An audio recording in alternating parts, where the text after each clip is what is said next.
G'day fellas, and welcome to a casted game of Age of Mythology Retold. We are here to witness two players go mono-e-mono on Oasis. Definitely a fun map, ladies and gentlemen. Let's get to it. It is time. Spawning in on the east side of the map. In the color blue, playing as the Greeks. Ladies and gentlemen, it is Small Camel. Now, I should also... I gotta work out how I'm gonna introduce people, just because I feel like... I mean, Greeks are important, right? But you know this is Hades, and that's probably what you want to hear. So let's do it differently over on the other side. In the color red, playing as Gaia. We've got Hagrid. Ladies and gentlemen, welcome. It is a pleasure to have your company today. Of course, we're on the stress test right now. And one of the things I just want to note, because it feels good, you know, it's one of those things where it's like back pain, right? When you've got it, it's just terrible. But the moment that you don't have it, you don't really realize until you're like, oh, my back pain, my sciatica's stopped. Do you see anything bouncing around my screen right now? No, you don't. You see this little thing at the top that it's a beta? That's it. And I tell you what, that feels so damn good. Let's get into it, ladies and gentlemen, because we are going to witness Gaia right now in her natural habitat, in her native habitat. What's interesting to note, though, is for Hagrid, he's got the oracles out, but they don't count as military population at the top of our screen. So it just looks like, at this stage, Small Camel is actually quite a large and in-charge camel, but it's not really the case. Interesting things to note so far. We've got ourselves a beautiful little spot on the back here with the storehouse. It's a storehouse, right? I got to make sure I learn the name here. Yeah, we got the storehouse. This is the double banger, right? This is what they dream about. You know, I wake up thinking about the Greeks. Well, I should be careful with that one, but you know, when I'm thinking about playing the Greeks, this is what I'm thinking about. You know, I don't want to spend that extra wood. Oh, I saw that. You got a little bit stuck right there. That's the consequence of going for your storehouse. Meanwhile, let's check in on the other side of the map. Let's have a look at our upgrades now for Hagrid. So Hagrid's gone for the early economic guild. We also see the mana to the back of the base and a little bit of lag right there. Oh my lord, don't worry, it's not you, it's me. Wow, okay, hello, we are here. All right, so what have we learned? We have learned that the Gaia forest appears to cause a lot of lag. That is for sure. Now, let's talk a little bit about this base building, because so far I'm loving it from Hagrid. Also, let's check upgrades. Can we quickly check upgrades? Boom, boom. He's picked up both of his pickaxe and his hand axe. That's gold gathering speed and wood gathering speed as well. So, looking at the base building, interesting decision-making going on right here from Hagrid. So, towards the front of the base, obviously that's where the Gaia forests are going down. He's protecting his outposts, or his sentry towers here, with the Gaia forest. But towards the back of his base, where his economic guild are and his mana, that's where all of this lush is going to be propagating. So there's a part of me, so one of the things that I like to do as an example is I like to build my mana with my woodvilles, and I like to do the same thing where you put the Gaia forest on top of the watchtower. But basically what that means is it just means that you've got your mana at the front already. It means that you're able to take advantage of that lush. And have a look at all of these sheep that we've got, or goats. We've got 11 goats. Age up's coming through. It's going to be Oceanus that's on the way through for Hagrid. Let's check in with his opponent and see how it's going for our small cameled friend. Might jump in on his perspective as well. And it's going to be Ares that he's going to be opting for here. So Ares will enable him to have the Cyclops. So we'll be keeping an eye out for that. Let's get in and do our very favorite thing. It's going to be relic review. Relic review. There you go. It just happened, ladies and gentlemen. Your very first inaugural 2024 stress test relic review. We've got an S tier relic right here. I'm not even going to say it to you. You know what it is. It is amazing. Anytime I get this relic, I am very happy.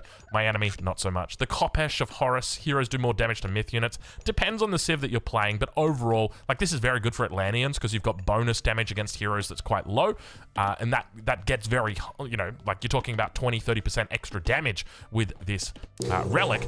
Whereas, like, for Ajax as an example, he does 9x already, so going to 10x, it's not a super duper big deal. On the south side, we have got the Head of Orpheus, improves all buildings line of sight by 8. It's not that good. You know, I'm probably going to have to give that a C tier. And then finally, we've got Gungnir. Odin Spear increases the attack of counter-cavalry infantry units by 5%. This is a solid B tier, definitely going to be the case. So, Cyclops is out now. Does have the ability to go into Pestilence if he so chooses. We'll just check in with his line of sight and see how he's doing, as the second town center is going to be coming up for Hagrid on the other side of the map. Calidri are going to be spotting out that nearby scout and looking to try and cause a little bit of havoc. No, not going to be the case. It's just going to be the one villager that's whacking away at it. Actually, let's switch over this way. Second Vil now going to be coming out, and note that he's bringing out the hero citizens that are out here. So Gaia starts off with hero citizens. There's no other hero citizens in the base. There's one out here, so he's actually managed to level one up, or he's is that the way that you say it? Heroize it? He's heroized one of them so far. That's probably the best way to say it.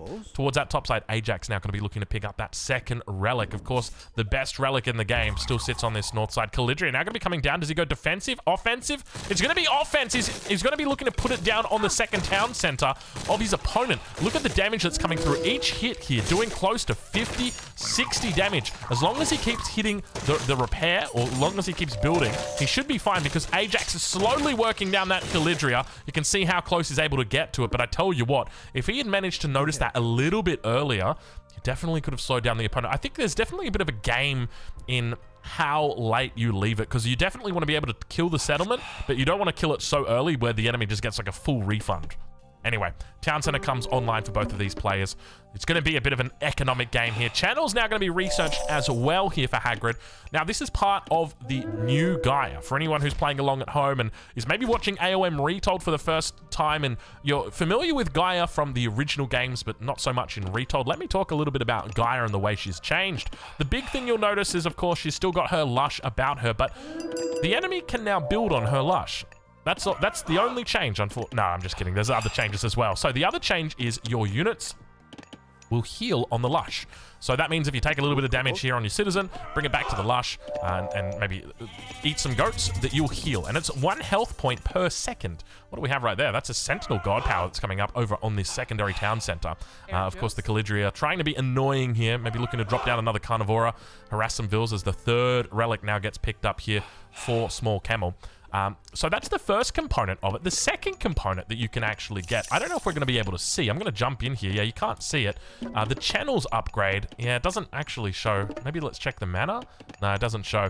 So the upgrade that we just saw that was coming through, it's the unique upgrade that's available in the Archaic Age, increases the movement speed of your units while they're on the lush by 15%. So it's very, very similar to the Zerg bonus that you got in StarCraft 1, StarCraft 2. A couple of Terma out on the map already. Look at this response to the Toxotes? I want to say Toxotes, but I know it's not. I think it's Toxotes. Maybe Toxotes. There's so many different ways I could pronounce that. I just don't know what the correct one is. Anyway, Hagrid able to pick up a couple of early kills here. Definitely definitely worthwhile. Now, I will also apologize, because you will notice that my voice is probably not coming through the clearest. If it's the first time you're watching, you're probably thinking, wow, this guy's got a pretty clear voice. I'm a bit sick at the moment. That's the point I'm trying to get to. I'm a little bit sick at the moment, so I apologize. Third TC, by the way, Hagrid now going to be looking to throw down the mana as well, looking to propagate. Look at the positioning on the mana here. You can really see the emphasis on that lush propagation that is coming out now. Double counter barracks on the backside as the Ogre now begins to make his way forward. Keep in mind, this is a hero citizen, so it's got 3x damage against the Cyclops. Did I say Ogre? Cyclops. I'm sure it's probably, if we look hard enough, the Cyclops is probably an Ogre as well. Definitely. I don't know. I can't guarantee. Got a couple of heroized Termas now also on the field. Numbers starting to look good here for Hagrid. Going for a beautiful Terma 3-base defense early on in this game. Second Calidria going to be joining the field here. And definitely an early lead, going to be in favor of Hagrid at this stage of the game. More mana's coming out, and have a look at this. He's really looking to push this up. Now, I will also state, this is some feedback that I've already given back to the devs. It might be a little bit confusing for you. Let me explain. On the right side of our UI, it is the Gaia player. Yet on the left side of our game board, our map, is the Gaia player. And I basically said, like, hey, it would be really nice to just have that automatically, determine, oh, wait a minute, the town center is spawning at this coordinate.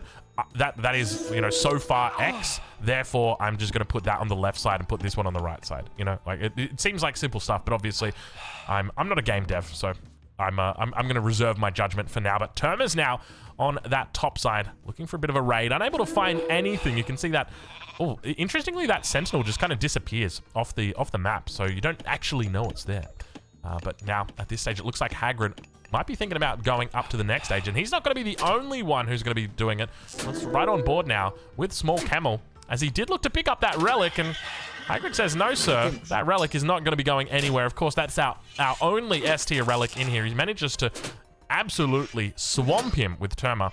And now keep in mind that these heroized Terma are actually going to be able to pick up that relic. So one of them now going to be picking up that relic, the most important, arguably like better than every other relic together combined on the map right now. Like, let's think about it right here. You've got removes the favor cost of fortress type buildings. So now all of a sudden I can just spam fortresses everywhere on the map. And now you compare that over to like the impact of these relics where it's like, my heroes do one extra little bit of damage. Okay, cool. My hoplites do a little bit of extra damage. Yep, okay, cool. And my buildings have more line of sight. Yep, okay, cool. All of these things like may add up in like the perfect circumstance, right? Like extra line of sight on the buildings is nice, right? Maybe you spot a raid a little bit early because of that. Like in this situation, maybe you spot this slightly earlier because of that relic.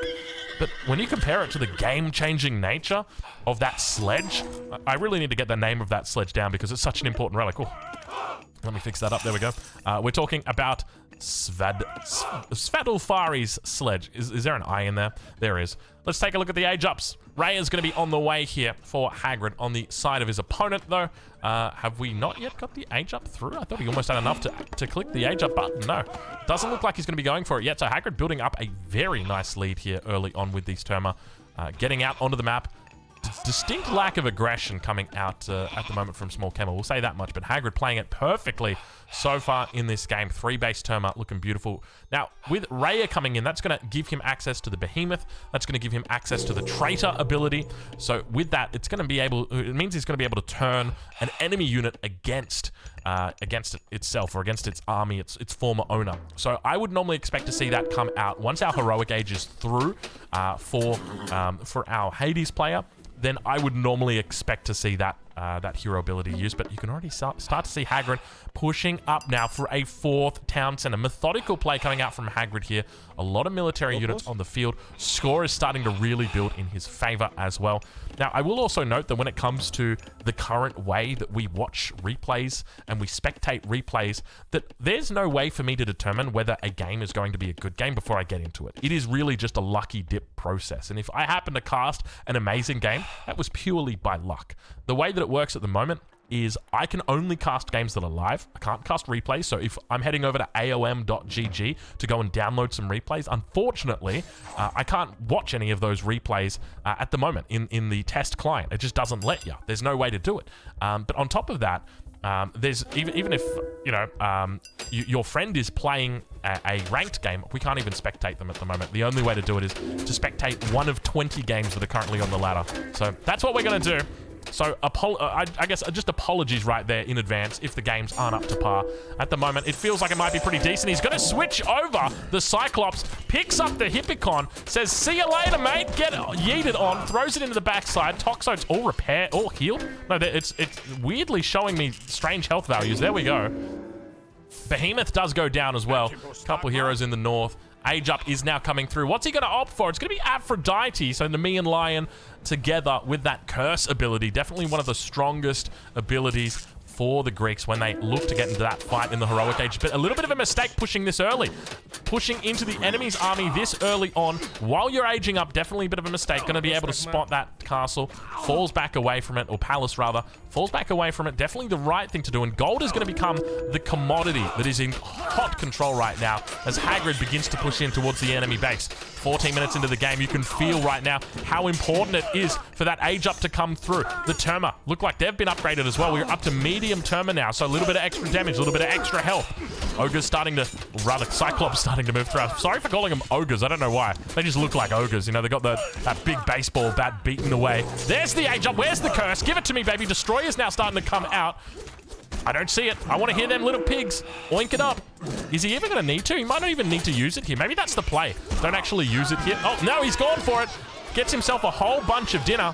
And yes, we will be eating very happily tonight. Nemean Lion also going to be joining the fray here.